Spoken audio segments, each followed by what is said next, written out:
তোমাদের মুহাম্মদ তো নবী হওয়ার দাবি করে, সে তোমাদের আকাশের খবর শোনায়, তাহলে সে কেন জানে না তার উটনী কোথায়? রাসূলুল্লাহ সাল্লাল্লাহু আলাইহি ওয়াসাল্লামের উটনী হারিয়ে গিয়েছিল। প্রচণ্ড রোদের মধ্যে সবাই তাকে খুঁজতে লাগলো, কিন্তু উটনীর কোনো চিহ্নই পাওয়া গেল না। সাহাবারা এসে বললেন, হে আল্লাহর রাসূল, আপনার উটনী কোথাও দেখা যাচ্ছে না। পুরো ময়দান খুঁজেও তার কোনো খোঁজ পাওয়া যায়নি। একবার চিন্তা করুন, একদিকে তাবুক যুদ্ধের কঠিন সফর, দগ্ধ করা মরুভূমির তাপ, আর সেই সময় যদি কোনো নবীর উটনী হারিয়ে যায়, তাহলে মানুষ কি বলবে? আর যদি কোনো মুনাফিক তির্যকভাবে বলে, তোমাদের মুহাম্মদ তো নবী হওয়ার দাবি করে, তোমাদের আকাশের খবর শোনায়, তাহলে সে কেন জানে না তার উটনী কোথায়? নিশ্চয়ই এই কথা শুনে অনেকের মনে সন্দেহ সৃষ্টি হতে পারত। কিন্তু দেখুন আল্লাহ কিভাবে তার প্রিয় নবীর মর্যাদা প্রকাশ করেন।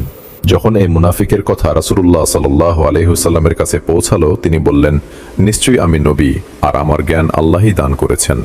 শুনে নাও, আমার উটনী অমুক জায়গায় দাঁড়িয়ে আছে, একটি গাছ তার লাগাম আটকে রেখেছে, তোমরা সেখানে গিয়ে আমার উটনী নিয়ে আসো। সাহাবায়ে কেরাম সাথে সাথে সেই স্থানের দিকে রওনা হলেন। যখন তারা সেখানে পৌঁছালেন, তারা যে দৃশ্য দেখলেন তা ছিল বিস্ময়কর। সত্যি উটনী ঠিক সেই জায়গায় দাঁড়িয়ে ছিল, আর তার লাগাম একটি গাছের সাথে আটকে ছিল। সুবহানাল্লাহ! একবার চিন্তা করুন, কি অসাধারণ জ্ঞান এবং কি মহান মর্যাদা সেই নবীর, যাকে আল্লাহ এমন জ্ঞান দান করেছেন যে কোনো বিষয়ই তার অগোচর থাকে না। কিন্তু আফসোস, মুনাফিকরা এই গায়েবের জ্ঞানকে মানতে চায় না। যদি এই ঘটনা আপনার হৃদয়ে রাসূল সাল্লাল্লাহু আলাইহি ওয়াসাল্লামের প্রতি ভালোবাসা আরও বাড়িয়ে দেয়, তাহলে কমেন্টে অবশ্যই লিখুন সুবহানাল্লাহ। দ্বীনের এমন কথা ছড়িয়ে দেওয়া সদকায়ে জারিয়া। এটি আপনার বন্ধুদের সাথে শেয়ার করুন।